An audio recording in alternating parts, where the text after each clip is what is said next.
लगातार अरावली ट्रेंड कर रहा है। लोग कह रहे हैं कि अरावली को बचाइए, सेव अरावली ट्रेंड कर रहा है और यह दावा किया जा रहा है कि नए नियमों की वजह से अरावली पर्वत को काफी नुकसान होगा। और आज हम इसी खबर का पूरा विश्लेषण आपके सामने करेंगे। सबसे पहले आपको बताते हैं कि अरावली पर्वतमाला क्या है। ये पर्वतमाला गुजरात, राजस्थान, हरियाणा और दिल्ली यानी 4 राज्यों में करीब 1,47,000 वर्ग किलोमीटर क्षेत्र में फैली हुई है। ये आपकी स्क्रीन पर है। राज्य आप देख लीजिए, गुजरात, राजस्थान, हरियाणा और दिल्ली। लगभग 1.5 लाख वर्ग किलोमीटर में अरावली पर्वतमाला फैली हुई है और अरावली पर्वतमाला करीब 200 करोड़ वर्ष पुरानी है। 200 करोड़ वर्ष पुरानी। और यहां पर तांबा, जिंक, ग्रेनाइट, लेड और कॉपर जैसे खनिज पदार्थों का भंडार है। 4 राज्यों में फैली होने की वजह से हर राज्य में अरावली में खनन को लेकर यानी माइनिंग को लेकर अलग अलग नियम इससे पहले हुआ करते थे। इससे खनन को लेकर, माइनिंग को लेकर कोई पारदर्शिता नहीं थी और बहुत कंफ्यूजन रहता था। हर राज्य की सरकार ने अपने राज्य में अरावली क्षेत्र में माइनिंग को लेकर अलग अलग नियम बनाए हुए थे और ऐसे में सभी राज्यों में माइनिंग के लिए एक जैसे नियम बनाने के लिए सुप्रीम कोर्ट ने एक कमेटी बनाई। तो पहले मैं यहां आपको 2-3 बातें बताता हूं।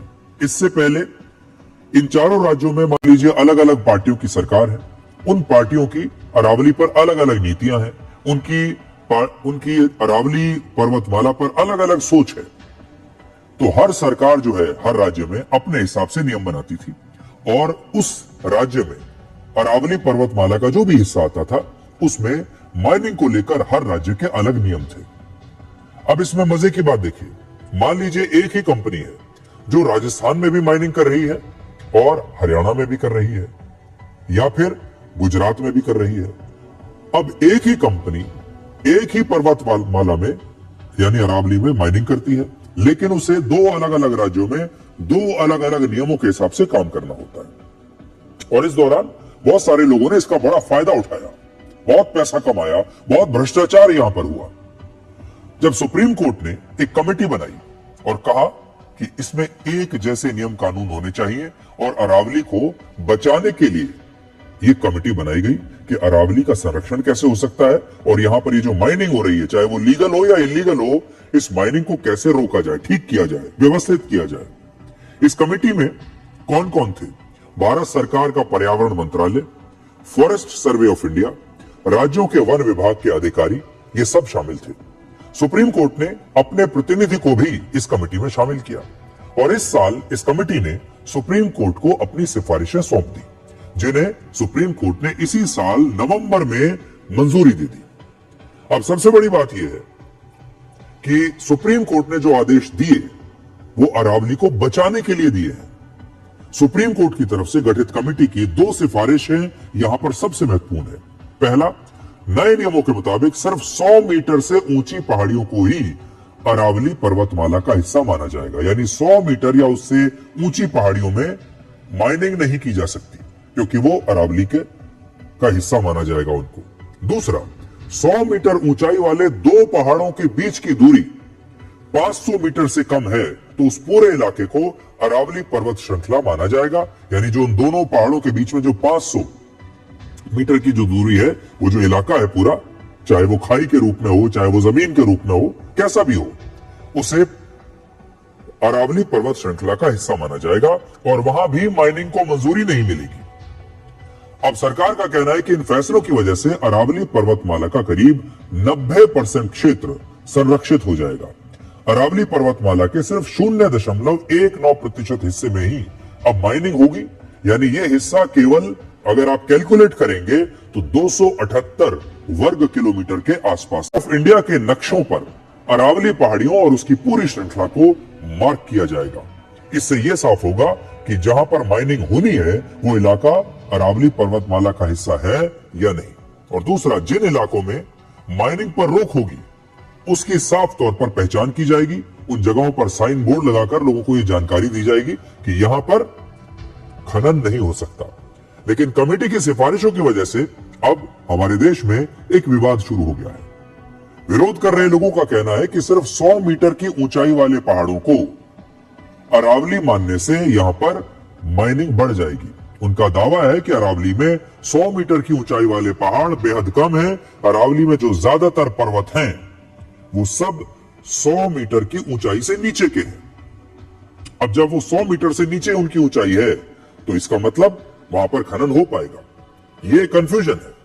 सुप्रीम कोर्ट की तरफ से गठित कमेटी ने 100 मीटर की ऊंचाई का फॉर्मूला अचानक तय नहीं किया है, बल्कि पहाड़ की 100 मीटर की ऊंचाई का यह फॉर्मूला असल में राजस्थान में जनवरी 2006 से ही लागू है। तो यहां पर एक बात आपको जाननी होगी कि जो 100 मीटर वाला फॉर्मूला है, जिस पर लोग आज बड़ा शोर मचा रहे हैं कि अब क्या होगा, तो आपको यह बता दें कि जो 100 मीटर वाला फॉर्मूला है यह राजस्थान में वर्ष 2006 से ही लागू है। वहां की सरकार इसी फॉर्मूले पर काम कर रही है। सुप्रीम कोर्ट की तरफ से गठित एक्सपर्ट कमेटी जब माइनिंग को लेकर नए नियम बना रही थी तो उन्हें पता चला कि सिर्फ राजस्थान ही एक ऐसा राज्य है जिसने वहां पर सही और वैज्ञानिक कानून बनाए हैं।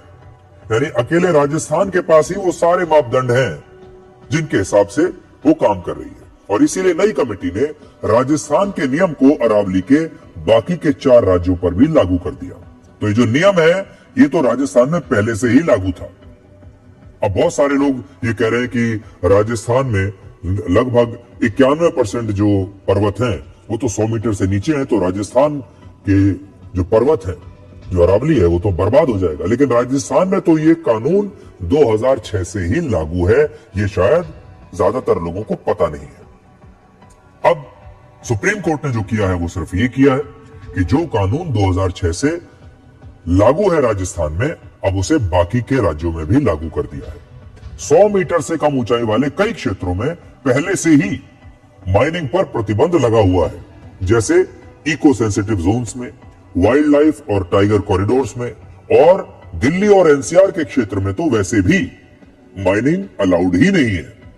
यहां सरकार या किसी एजेंसी ने जो है वो बहुत पैसा खर्च करके पेड़ भी लगाए हैं। इसलिए ये कहना कि 100 मीटर से कम ऊंचाई वाले सभी क्षेत्रों में अब माइनिंग शुरू हो जाएगी, ये सही नहीं होगा। अरावली पर्वतमाला में खनन को लेकर ये जो विवाद है ये आज का नहीं है, ये 3 दशक पुराना विवाद है। क्या विवाद है ये भी देख लीजिए। वर्ष 1995 से सुप्रीम कोर्ट में इसे लेकर सुनवाई चल रही है और पिछले 30 वर्षों में अरावली पर्वतमाला में माइनिंग को लेकर कई याचिकाएं दाखिल की गई। वर्ष 2009 में सुप्रीम कोर्ट ने अरावली के संरक्षण के लिए हरियाणा के फरीदाबाद, गुरुग्राम और मेवात में माइनिंग पर पाबंदी लगा दी और आज भी यह पाबंदी जारी है। वहां पर कोई माइनिंग नहीं कर सकता। जो माइनिंग हो रही है, अगर वहां पर कोई हो भी रही है, तो वो गैर कानूनी माइनिंग है। अब सुप्रीम कोर्ट ने अरावली पर्वतमाला में माइनिंग को लेकर सारे राज्यों में, पूरी पर्वतमाला में, दिल्ली से लेकर हरियाणा, राजस्थान, गुजरात तक एक जैसे नियम तय कर दिए हैं। अब ये नहीं होगा कि जैसे जैसे आप राज्य में अलग अलग गए और वहां कानून भी अलग अलग होगा। सुप्रीम कोर्ट ने अरावली क्षेत्र में नए खनन लीज पर अब एक अस्थायी रोक लगा दिया। यानी जो लोगों को पहले से माइनिंग का लाइसेंस मिला हुआ है, लीज मिली हुई है, वो तो काम कर रहे हैं, लेकिन इसके बाद अब कोई नया लाइसेंस नहीं दिया जाएगा, कोई नई माइनिंग शुरू नहीं होगी जब तक माइनिंग को लेकर पूरी नई योजना तैयार नहीं हो जाती, तब तक नए लीज या नए लाइसेंस जारी नहीं किए जाएंगे। इस समय जो खनन हो रहा है सिर्फ वो ही जारी रहेगा, लेकिन उस पर भी पर्यावरण के सख्त नियम लागू रहेंगे, चाहे वो कहीं भी हो रहा हो। अब यहां ध्यान देने वाली बात यह है कि अरावली पर्वतमाला का करीब 80% हिस्सा राजस्थान राज्य में है। तो राजस्थान बहुत महत्वपूर्ण है। तो जो मैंने आपको बात बताई, 80% अरावली का हिस्सा राजस्थान में है और राजस्थान में ये जो 100 मीटर वाला फॉर्मूला है, नियम है, ये 2006 से ही चल रहा है। यानी अरावली के 80% हिस्से पर ये 100 मीटर वाला नियम 2006 से ही लागू है, लेकिन तब किसी ने शोर नहीं मचाया।